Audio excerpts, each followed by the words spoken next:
Welcome to your channel Preparation for All #64. Dear learners, it is your channel. তুমি কি West Bengal state ইউনিভার্সিটিতে second সেমিস্টারে পড়ছো? তোমার AEC কম্পালসারি ইংলিশ পেপারটি রয়েছে, তাহলে আজকের ক্লাস তোমার জন্য। আজকে এই ক্লাসটি যারা মন দিয়ে করবে তারা AEC কম্পালসারি ইংলিশে 80% প্লাস মার্কস তুলতে পারবে। সবার আগে আমাদের দেখে নিতে হবে সিলেবাস কি আছে। এই সিলেবাসটা কিন্তু অত্যন্ত সংক্ষিপ্ত একটি সিলেবাস, মাত্র 2টি প্রোজ এবং 2টি পোয়েট্রি রয়েছে। পোয়েট্রি কি রয়েছে? All the world's a stage, William ওয়ার্ডসওয়ার্থের লেখা, এবং the wild swan at Coole, W.B. ইয়েটসের লেখা, এবং দ্য লটারি টিকিট লিখেছেন অ্যান্টন চেকবের লেখা। প্রোজ হলো দ্য লটারি টিকিট, অ্যান্টন চেকবের লেখা, এবং a cup of tea, Katherine ম্যানসফিল্ডের লেখা। মাত্র 2টি গল্প এবং 2টি কবিতা থেকে তোমাদের কোশ্চেন আসবে। কোশ্চেন প্যাটার্ন হলো MCQ টাইপ। পরীক্ষাটি হবে 50 মার্কসের এবং 25টি MCQ টাইপ তোমাদের কোশ্চেন থাকবে, এক একটির জন্য 2 মার্কস করে। তাহলে চলো পরপর আমরা কবিতা এবং গল্পের কোশ্চেনগুলি গুরুত্বপূর্ণ দেখে নিই, এবং আশা রাখছি যে এর মধ্যে তোমরা এক্সামে কোশ্চেন কমন পাবে। কিন্তু মনোযোগ দিয়ে কোনো কোশ্চেন বাদ দিলে হবে না, প্রত্যেকটি কোশ্চেন দেখো, একবারের জায়গায় 2বার দেখো, এবং এক্সামে যাওয়ার সময়ও ট্রেনে যেতে যেতে কানে হেডফোন দিয়ে শুনতে শুনতে যাবে। দেখবে যে প্রত্যেকটা কোশ্চেনের সঠিক আনসার তুমি দিয়ে এসছো। তাহলে চলো এবার আমরা মেন ক্লাসে ফিরি। দেখে নিই আজকের প্রথম কবিতা, all the world's a stage. First question, who is the author of all the world's a stage? এটি লিখেছেন উইলিয়াম শেক্সপিয়ার। দেখে নেব পরের question, all the world's a stage is an excerpt from which play? এটি কোথা থেকে নেওয়া হয়েছে? এটি নেওয়া হয়েছে একটি নাটক, অ্যাজ ইউ লাইক ইট, এখান থেকে কিন্তু এটি নেওয়া হয়েছে। পরের question, according to the poem how many stages of life does a man pass through? কটি স্টেজের মধ্যে দিয়ে একটা মানুষ অতিক্রান্ত হয়? 7 স্টেজেস। মনে রাখবে 7টি স্টেপের মধ্যে দিয়ে আমাদের মানুষ জীবন এগিয়ে যায় মৃত্যুর দিকে। পরের question, what is the first stage in man's life according to the poem? সবার প্রথম স্টেজ কি? সবার প্রথম হলো ইনফ্যান্ট। পরবর্তী question, how is the school boy describe in the poem? এই কবিতায় স্কুল গোয়িং বয়কে কিভাবে ডেসক্রাইব করা হয়েছে? উইথ শাইনিং মর্নিং ফেস, সকালবেলার উজ্জ্বল মুখের সাথে তুলনা করা হয়েছে। পরের কোশ্চেন দেখব আমরা, what does the lover do in his stage? Lover, একজন প্রেমিক, তার স্টেজে উপস্থিত হয়ে কি করে? শাইজ লাইক এ ফার্নেস, তার শ্বাস প্রশ্বাস থেকে গরম বাতাস বেরোয়, অর্থাৎ ফার্নেস কথার অর্থ হাঁপড়, হাঁপড়ের সাথে তুলনা করা হয়েছে। দেখে নেব পরের question, the soldier is described as being full of? একজন সৈনিককে কিভাবে বর্ণনা করা হয়েছে? স্টেন্স ওর্থ and bearded like a pard. Pard মানে চিতাবাঘ, তার শপথগুলি থাকে অদ্ভুত রকমের, অদম্য, এবং তার দাড়ি সেটি কেমন থাকে? লেপার্ড অর্থাৎ চিতাবাঘের মতো, অর্থাৎ তার ক্ষিপ্রতাকে তুলনা করা হয়েছে চিতাবাঘের সাথে। দেখে নেব পরের question, which stage is described as seeking the bubble reputation? Bubble কি? বাবল হলো ক্ষণস্থায়ী জিনিস, যেটির পিছনে ছুটে বেড়ায় এই খ্যাতি অর্জনের জন্য একজন সোলজার। পরের question, what is the fourth stage? চতুর্থ স্টেজ কোনটি? চতুর্থ স্টেজ হলো জাস্টিস, বিচারকের স্টেজ। দেখে নেব পরের question. The justice is described as full of, কিসের সাথে তুলনা করা হয়েছে? ফুল অফ,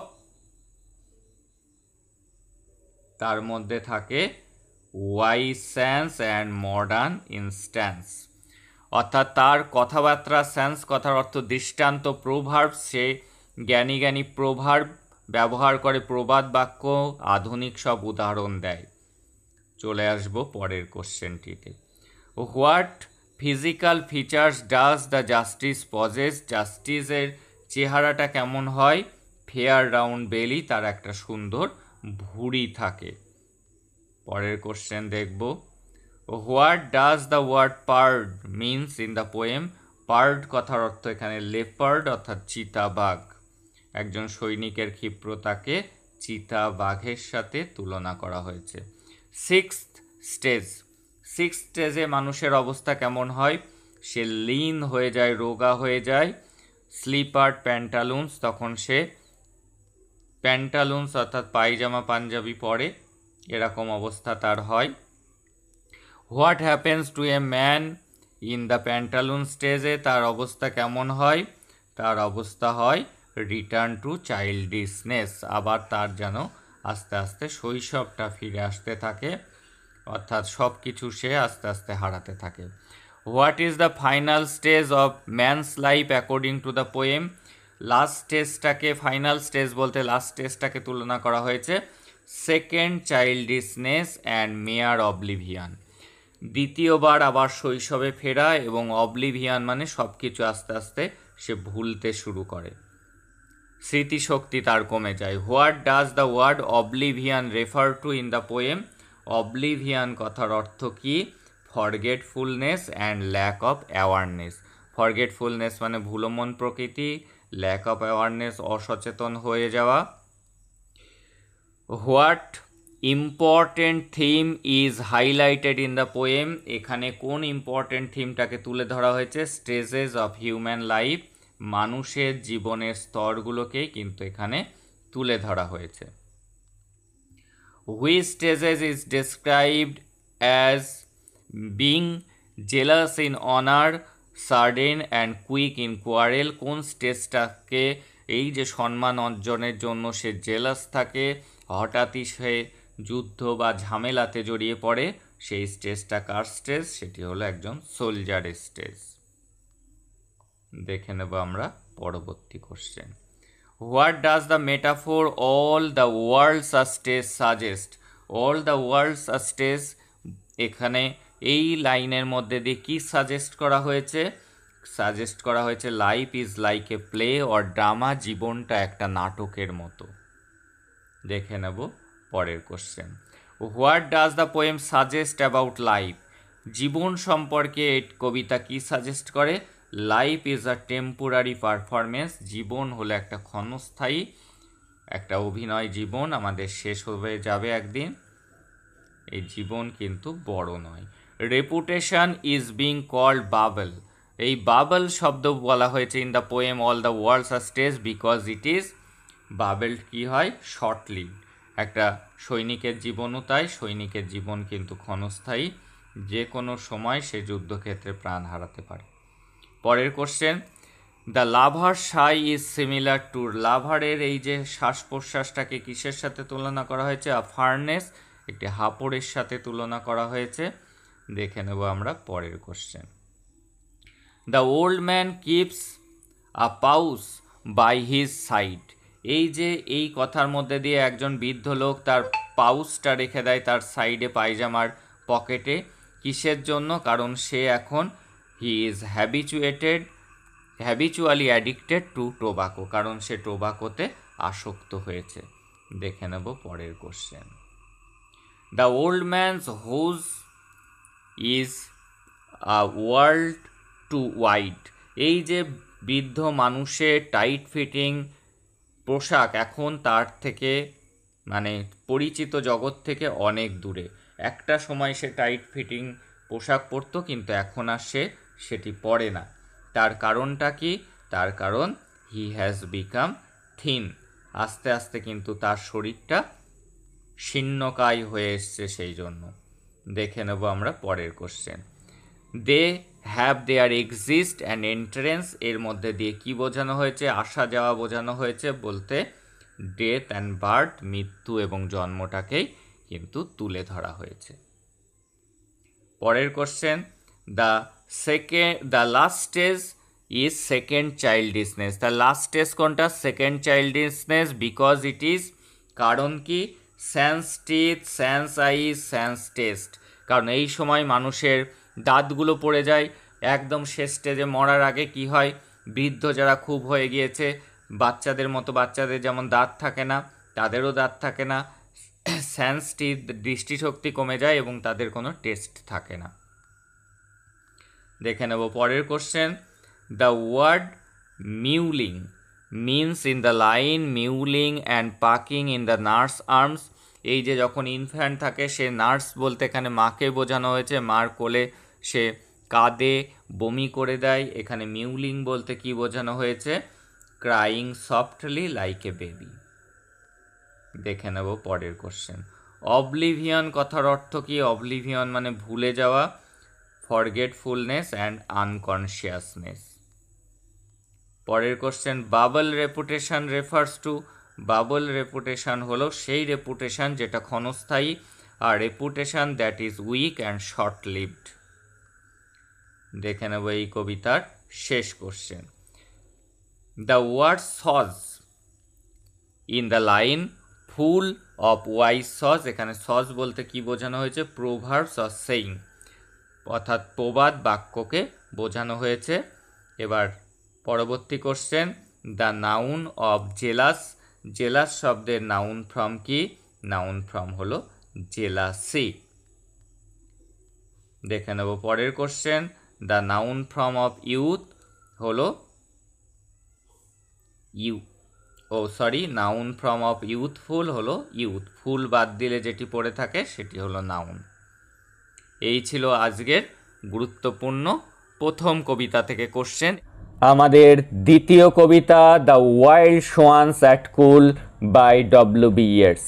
ফার্স্ট কোশ্চেন দেখে নেব, who is the poet of the wild swans at Coole. এই কবিতার কবি হলেন, হ্যাঁ আমরা জেনে গিয়েছি, W.B. Yeats। দেখে নেব পরের কোশ্চেনটি।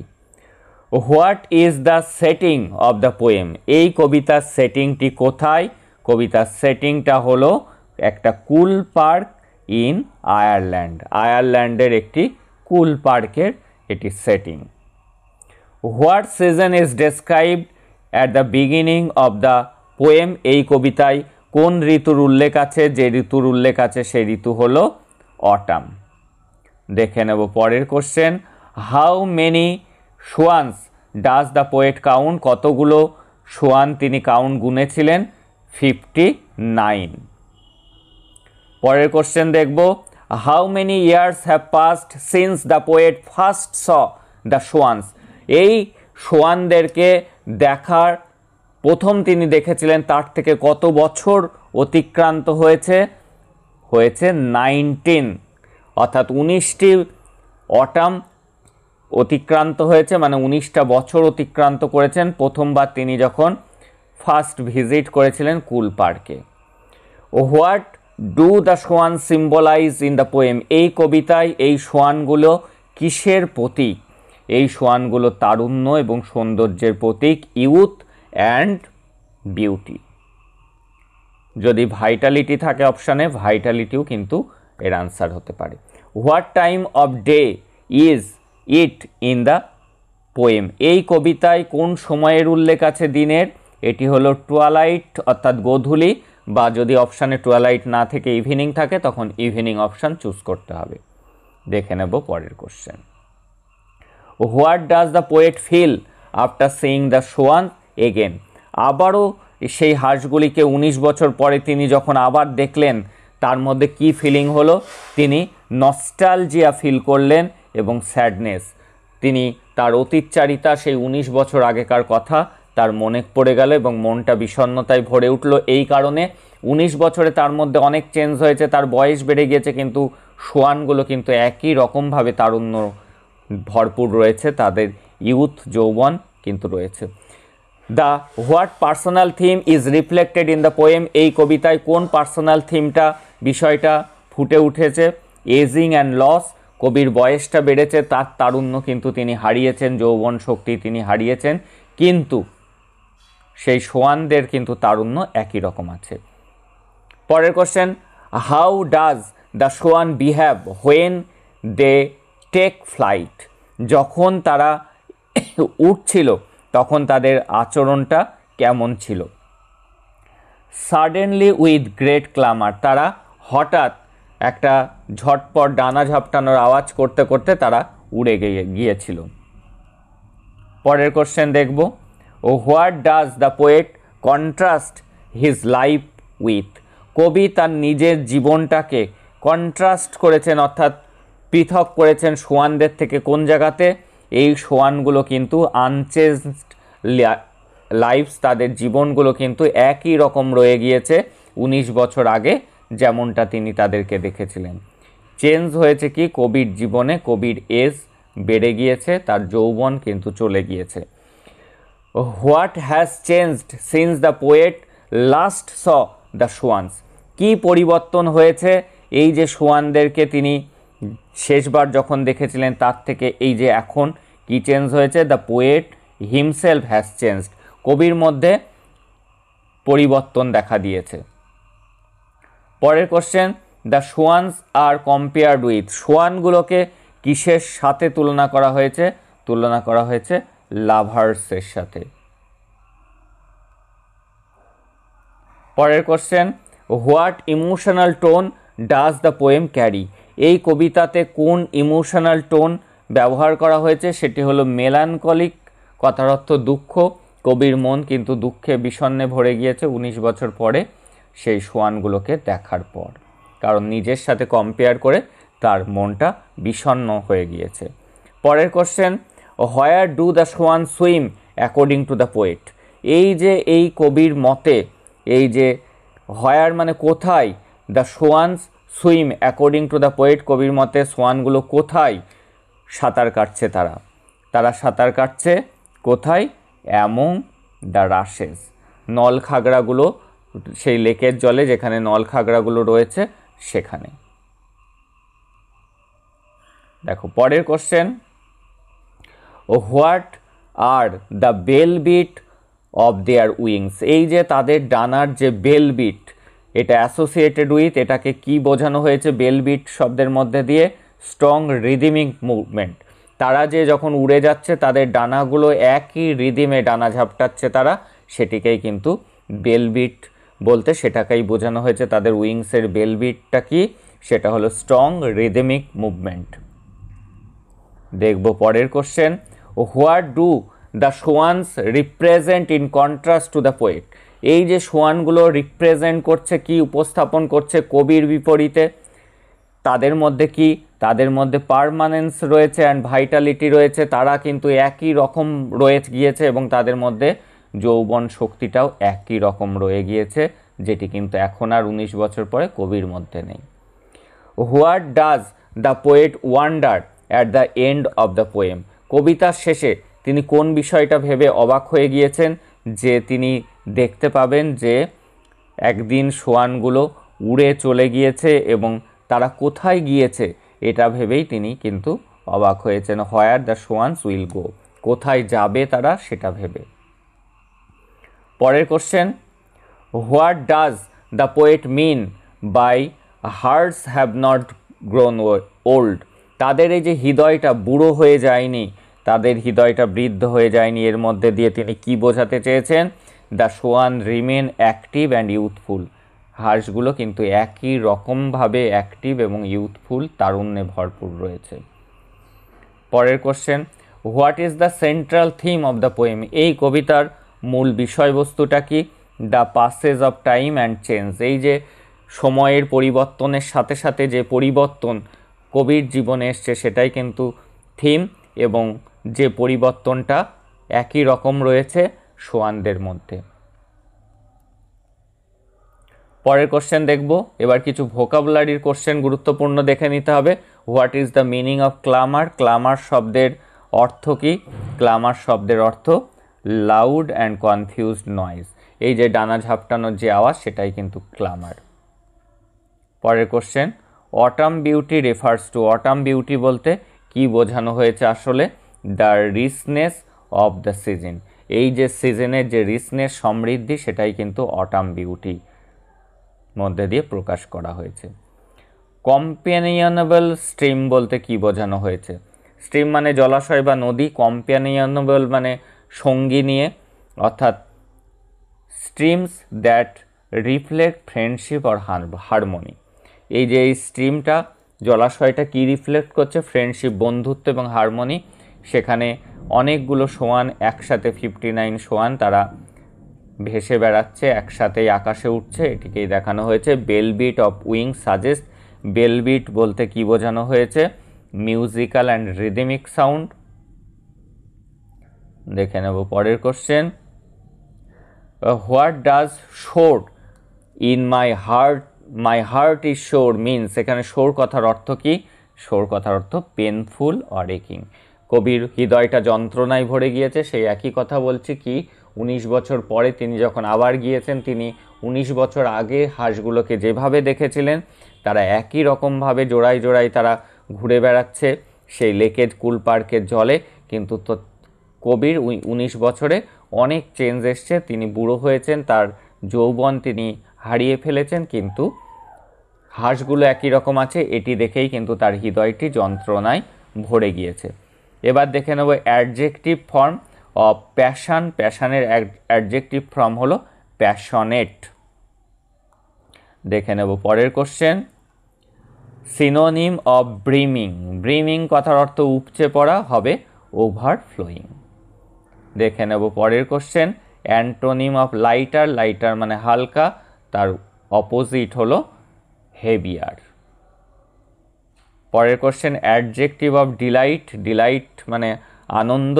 এবার তার অ্যাডজেক্টিভ ফর্ম লিখতে দিয়েছে। ডিলাইটের অ্যাডজেক্টিভ ফর্ম কি হবে? ডিলাইট, ঠিক ধরেছ, ডিলাইটফুল। দেখো এখানে দুটো অপশানই আমি একই প্রিন্ট করে ফেলেছি, এটাকে বাদ দাও, হবে ডিলাইটফুল। অপশান সি লিখে দিতে পারি। দেখো নাউন ফর্ম অফ ব্রিলিয়ান্ট। ব্রিলিয়ান্টের নাউন ফর্ম কি? ব্রিলিয়ান্টের নাউন ফর্ম হলো ব্রিলিয়েন্স। নাউন হয় জানবে যে শব্দের শেষে মেন্ট, সিই, নেস এইগুলি যোগ করে নাউন ফর্ম হয়। তাহলে এই ছিল আজকের গুরুত্বপূর্ণ 30টি কোশ্চেন। ক্লাসগুলিকে ধারাবাহিকভাবে করো। 4টি ক্লাস এখান থেকে দেবো, 4টি ক্লাসই যদি দেখে যাও তাহলে কিন্তু তোমরা প্রত্যেকটা কোশ্চেনের সঠিক আনসার দিয়ে আসতে পারবে। চ্যানেলটিকে সাবস্ক্রাইব করে নোটিফিকেশন অন করে রাখো ফর ইওর বেটার রেজাল্ট। এবার দেখে নেব দ্য লটারি টিকিট। এই প্রশ্নটি থেকে গুরুত্বপূর্ণ এমসিকিউ টাইপ কোশ্চেন এবং তার আনসারগুলি। The story the lottery ticket is written by. এই লটারি টিকিট কার লেখা? লটারি টিকিট লিখেছেন অ্যান্টন চেকভ। দেখব পরবর্তী question. Ivan Dmitritch wife was. Ivan ডিমিট্রিসের ওয়াইফের নাম ছিল মাশা। দেখে নেব পরের কোশ্চেন। দ্য ইয়ারলি বা annual income of Ivan Dmitritch was. Ivan ডিমিট্রিসের অ্যানুয়াল ইনকাম ছিল 12,000, অর্থাৎ 12,000 টাকা তার অ্যানুয়াল ইনকাম ছিল। The financial status of the Dmitritch was. ডিমিট্রিসের financial status কেমন ছিল? সে ছিল মিডিল ক্লাস, মধ্যবিত্ত। দেখে নেব পরের question. The lottery series belong to. যে লটারি সিরিজটা ইভেন ডিমিট্রিসের ওয়াইফ যে লটারির টিকিটটা কেটেছিল তার সিরিজটা কত ছিল? সিরিজ ছিল 9499। The number of even Dimitris ticket in the series 9499, the number is, series তো 9499, যে টিকিটটা ইভেন ডিমিট্রিসের ওয়াইফ কেটেছিল তার নাম্বারটি কত ছিল? তার নাম্বারটি ছিল 26। The series 9499 number 46, not 26.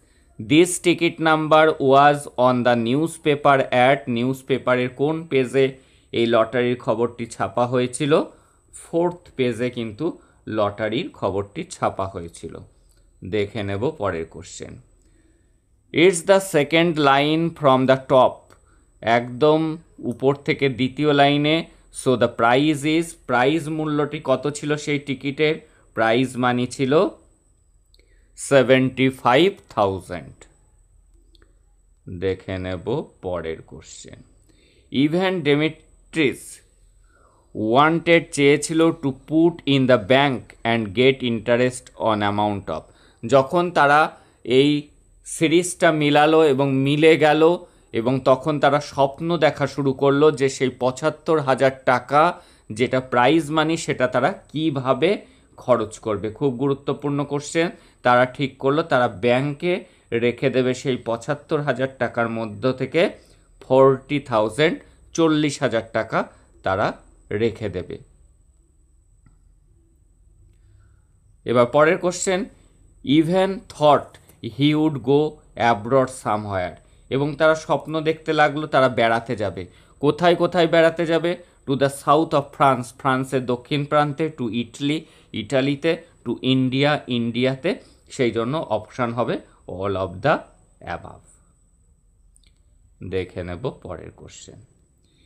Even plan করেছিল to use the prize money of the lottery ticket by, কীভাবে সে লটারির প্রাইজ মানিটা খরচ করবে? বাইং রিয়েল স্টেট, কিছু সম্পত্তি কিনবে, পেইং অফ ডেটস, যা ধার দেনা আছে শোধ করবে, ট্রাভেল অ্যাব্রড, বিদেশে বেড়াতে যাবে। এইভাবে সে খরচ করবে। এই তিনটেই সে ভেবেছিল, তাই অল অফ দিস সঠিক আনসার হবে। দেখে নেব পরের question. The amount even plan to spend on real property in the shape of an state, real estate হিসেবে অর্থাৎ সম্পত্তি সে কিনে রাখবে কত টাকা? 40,000 টাকা মনে রাখবে, ব্যাংকে রাখবে, এবং সে প্রপার্টি কিনে রাখবে, রিয়েল স্টেটে ইনভেস্ট করবে 25,000। তাহলে 65,000 টাকার হিসাব হয়ে গেল, পড়ে থাকলো 10,000 টাকা। How much money would they spend on immediate expenses, few, furnishing, travelling, paying debts, বাকি যা টুকটাক খরচপাতি রয়েছে, ঘর মেরামতি, কিছু ফার্নিচার কেনা, বেড়াতে যাওয়া, ধার দেনা শোধ করার জন্য সে কত টাকা ব্যয় করবে? সে ব্যয় করবে 10,000। তাহলে আমরা কিন্তু 75,000 টাকা কিভাবে খরচ করবে তারা স্বপ্ন দেখেছিল সেটা কিন্তু আমরা বুঝে গেলাম। 10,000 ব্যাংকে, 25,000 রিয়েল স্টেটে, আর 10,000 বাকি খরচাগুলোতে খরচ করবে। How did the lottery ticket affect Evans opinion of his wife, এই যে যখন সে স্বপ্ন দেখতে লাগলো সে টাকাটা পেয়ে গিয়েছে, তার তখন স্ত্রী সম্পর্কে কি মনোভাব হলো ইভানের আর কিন্তু তার ওয়াইফকে আর পছন্দ হচ্ছিল না, মনে হচ্ছিল তার ওয়াইফ যেন বুড়ি হয়ে গিয়েছে এবং একদমই সাদা মাঠা। He thought his wife had grown elderly and plain. The number that come out in the newspaper was, যে নাম্বারটা নিউজ পেপারে এসছিল সেটা কত ছিল? সেটি ছিল, সিরিজ ছিল তার 9499 আর নাম্বার ছিল 46। The number of the ticket belong to Evans wife, আমি একটু বোধহয় ভুল করলাম। দেখো এখানে কি বলেছিল? The number that comes out of the out in the newspaper was, news পেপারে যে নাম্বারটা এসেছিল সেই নাম্বারটা কত ছিল? সেই নাম্বারটা ছিল 9499, নাম্বার ছিল 46। আর এইবার দেখে নাও the number of the ticket that belong to Ivan's wife. Ivan's wife যে টিকিটটা পেয়েছিল সেই টিকিটটার নাম্বার কত ছিল? সেটি ছিল 949926। দেখে নেব পরের question. What is the name of the couple in the story? এই স্টোরিতে যে দম্পতির কথা বলা হয়েছে তাদের নাম কি ছিল? নাম ছিল Ivan Dimitris and his wife Masha. পরের কোশ্চেন দেখো। What was Ivan Dimitris doing at the beginning of the story? গল্পের শুরুতে ইভেন ডিমেট্রিস কী করছিল? সে রিডিং আর নিউজ পেপার, খবরের কাগজ পড়ছিল সে। দেখে নেব পরের question. Whose name was the lottery ticket register under? কার নামে লটারির টিকিটটা রেজিস্টার করা হয়েছিল? ইভ্যান্স ওয়াইফ, ইভেন ওয়াইফসের নামে। দেখে নেব পরের question. What kind of dream do the couple start having after hearing the number? নাম্বারটা শোনার পর তারা কি কি স্বপ্ন দেখা শুরু করেছিল? তারা স্বপ্ন দেখছিল অ্যাবাউট ট্রাভেলিং অ্যান্ড লাক্সারি। তাদের জীবনটা লাক্সারিতে বিলাসবহুল হয়ে উঠবে এবং তারা বিদেশ ভ্রমণে যাবে, এইগুলো কিন্তু তারা স্বপ্ন দেখছিল। What is the major theme of the story? এই গল্পের মুখ্য বিষয়টি কি? মুখ্য বিষয়টি হলো গ্রিড, লোভ অ্যান্ড ইলুশন, মায়া। পরের question. What is the name of the husband in the story? এই গল্পে হাজব্যান্ডের নাম কি? হাজব্যান্ডের নাম ইভ্যান ডিমিট্রিস। পরের question. What is the profession of Ivan Dimitris? Ivan ডিমিট্রিসের প্রফেশন কি ছিল? গভর্নমেন্ট ক্লার্ক ছিল। Where was the lottery ticket kept? Lottery টিকিটটা কোথায় রাখা হয়েছিল? ইন দ্য ড্রয়ার, ড্রয়ারের মধ্যে, অফ দ্য কাপবোর্ড, একটা আলমারির ড্রয়ারের মধ্যে কিন্তু সেটি রাখা হয়েছিল। দেখে নেব পরের question. Which place did Ivan imagine going for a holiday? হলিডেতে সে কোথায় যাবে? এই জায়গাগুলোর মধ্যে থেকে London, the Volga river, the Alps, Paris. এর মধ্যে সঠিক আনসার হবে দ্য ভলগা রিভার।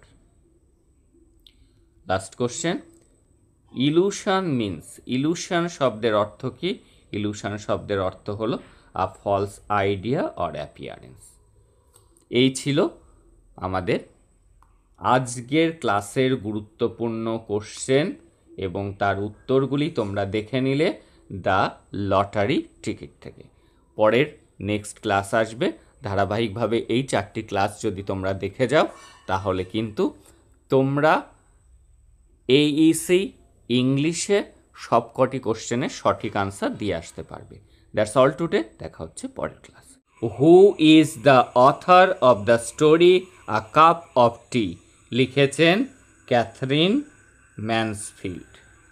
দেখে নেব পরের question. Who is the protagonist of the story? অর্থাৎ সেন্ট্রাল ক্যারেক্টার কে? সেন্ট্রাল ক্যারেক্টার হলো রোজমেরি ফেল। দেখে নেব পরের question. How is Rosemary Fell described in the story?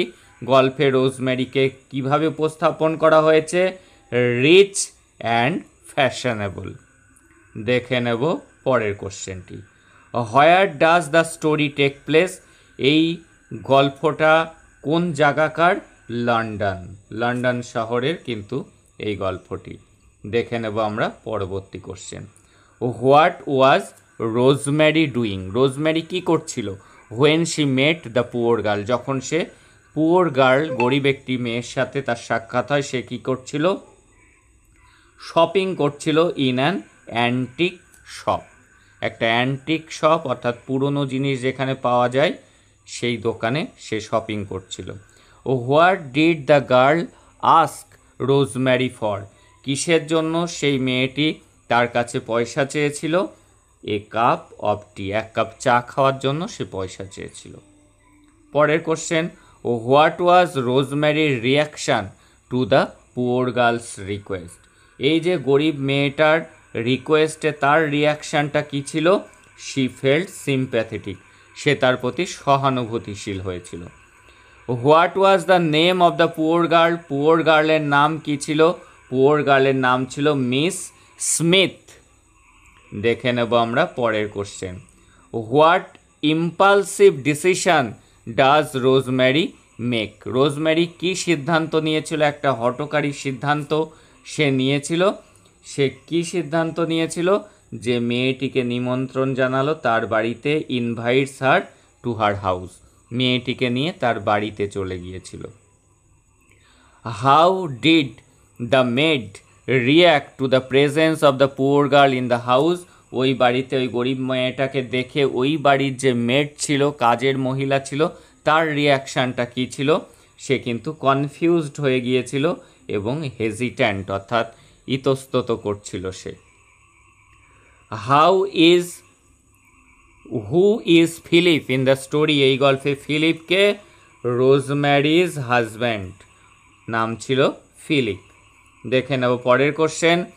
How does Philip react? Philip কেমন রিয়াক্ট করেছিল to the poor girl's presence? এই গরিব মেয়েটার উপস্থিতিতে। He is angry and jealous. সে কিন্তু রেগে গিয়েছিল এবং পরবর্তীতে জেলাস কথাটা কেন হয়েছে সেটিও জানতে পারবে। What does Philip tell Rosemary about the girl? এই ফিলিপ রোজম্যারিকে মেয়েটির সম্পর্কে কি বলেছিল? She is beautiful. এই যে মেয়েটি সুন্দরী, এইটা শুনে রোজম্যারির জেলাস যেমন হয়েছিল এবং তার ওয়াইফের থেকে যেহেতু গরিব মেয়েটি বেশি সুন্দরী সেই জন্য ফিলিপও কিন্তু জেলাস ফিল করেছিল। What does Philip's comment about the girl's beauty cause in Rosemary? এই যে ফিলিপ মেয়েটির সম্পর্কে যে মন্তব্য করলো যে মেয়েটি দেখতে খুব সুন্দর, তাতে রোজম্যারির মধ্যে কি রিয়াকশান হলো? সেটি রোজম্যারিকে ইনসিকিউরিটি এবং জেলাসি ফিল করালো। পরের question. What does Rosemary ultimately decide to do with miss Smith? শেষমেশ রোজম্যারি কি সিদ্ধান্ত নিল? মিস স্মিথের সাথে সে কী করবে? তাকে কিছু টাকা দেবে এবং বাড়ির থেকে বিদায় করবে। Give her money and send her away. পরের question. How much money does Rosemary give Miss Smith? Miss স্মিথকে কত টাকা দিয়েছিল সে? 3 পাউন্ডস। দেখে নেব পরের question. What theme is centre to the story? এই গল্পের কেন্দ্রীয় যে বিষয়টি কি সেটি হলো একদিকে চ্যারিটি অ্যান্ড সেলফিশনেস, স্বার্থপরতা এবং চ্যারিটি, দান, দুটোকে দেখানো হয়েছে। পরের question. What does the story criticise through Rosemary's character? রোজম্যারির ক্যারেক্টার সম্পর্কে এই গল্পটা কি ক্রিটিসাইজ, সমালোচনা করছে? শোয়ালো জেনারোসিটি মানে দেখানো সহানুভূতি এবং ক্লাস হিপোক্রিসি, ভণ্ডামি, এটা কিন্তু রোজম্যারি এই যে মেয়েটিকে নিয়ে এসেছিল তার মধ্যে কিন্তু নিজে সমাজের কাছে, তার বন্ধুবান্ধবের কাছে ক্রেডিট পাওয়ার জন্য কিন্তু নিয়ে এসেছিল। তাই তার যে উদারতা সেটা কিন্তু পোশাকই ছিল। অ্যাট দ্য এন্ড, শেষে, what does Rosemary ask her husband? Rosemary তার হাজব্যান্ডের কাছে কি জিজ্ঞাসা করেছিল? জিজ্ঞাসা করেছিল অ্যাম আই বিউটিফুল? আমি সুন্দরী না? পরের question. What is the tone of the story? এই গল্পের টোনটা কেমন? এটি হলো স্যাটেরিক্যাল এবং আইরনি। এখানে ব্যঙ্গাত্মক এবং এখানে স্যাটার ব্যবহার করা হয়েছে, বিদ্রূপ করা হয়েছে। Who was Rosemary Fell? Rosemary Fell কে ছিল? আ রিচ ওম্যান, একজন অবস্থাপন্ন মহিলা ছিল। Why did Rosemary decide not to buy the box? Antique শপে সে একটা বক্স দেখেছিল, কেন সে সিদ্ধান্ত নিল বক্সটি সে কিনবে না? ইট ওয়াজ টু এক্সপেন্সিভ, কারণ এটা খুব বেশি দামি ছিল। Rosemary met Miss Smith? Miss স্মিথের সাথে রোজম্যারির কোথায় দেখা হয়েছিল? দেখা হয়েছিল ইন দ্য অ্যান্টিক শপ, একটা অ্যান্টিক শপে দেখা হয়েছিল। পরের question. Rosemary Fell dislike lilac because she thought? Rosemary Fell lilac ফুলটাকে অপছন্দ করত, কারণ সে মনে করত ইট হ্যাজ নো শেপ বা ইট ওয়াজ শেপলেস, এটার কোনো আকার নেই, সেই জন্য কিন্তু সে এই ফুলটাকে পছন্দ করতো না। পরের question, the housekeeper of the antique স্টোরের যে দোকানদার ভ্যালু রোজমেরিকে খুব গুরুত্ব দিত, কারণটা কি ছিল? অ্যাজ এ কাস্টমার হিসাবে, কারণ she was a regular customer, নিয়মিত সেই দোকানে তার যাতায়াত ছিল, পুরনো কোনো ভালো জিনিস দেখলেই কিন্তু সে কিনে নিত। The price of the little box that Rosemary Fell bought was, যে লিটিল বক্সটা রোজমেরি ফেল কেনার জন্যে গিয়েছিল সেটার দাম কত ছিল? যে বক্সটিকে সে অ্যান্টিক শপে গিয়ে দেখেছিল সেই বক্সটির দাম ছিল 28 গিনিস, 28 গিনি তার দাম ছিল। পরের কোশ্চেন দেখব, madam would you let me have a price of a cup of tea was said by, যে ম্যাডাম আমাকে কি 1 টাকা দেবেন চা খাওয়ার জন্য? এই কথাটি কি বলেছিল সেই গরিব মহিলা? তার নাম ছিল মিস স্মিথ, সে তার কাছে রোজমেরি ফেলের কাছে টাকা চেয়েছিল চা খাওয়ার জন্য। Rosemary would go to shop to, Rosemary shopping করতে কোথায় চলে যেত? প্যারিস, সে কিন্তু এক জায়গায় থেকে একটা জিনিস কিনত। রোজমেরি লাইট, যে ফুলটাকে রোজমেরি পছন্দ করত সেটি হলো টিউলিপ ফ্লাওয়ার, আর যে ফুলটাকে অপছন্দ করত, ডিসলাইক করত, সেটা হলো lilac. Rosemary Fell liked to read the novel of, Rosemary Fell কার লেখা উপন্যাস পড়তে ভালোবাসত? দস্তয়েভস্কির লেখা উপন্যাস পড়তে ভালোবাসত। রোজমেরি ফেলস হাজব্যান্ড, রোজমেরি ফেলের হাজব্যান্ড রোজমেরি ফেলকে কিন্তু খুব ভালোবাসত, অ্যাডোরড হার। এই 30টি কোশ্চেন কিন্তু এখান থেকে সব থেকে গুরুত্বপূর্ণ কোশ্চেন, এবং আশা করছি যে এই কোশ্চেনগুলির মধ্যে থেকেই তোমরা কিন্তু কোশ্চেন কমন পেয়ে যাবে।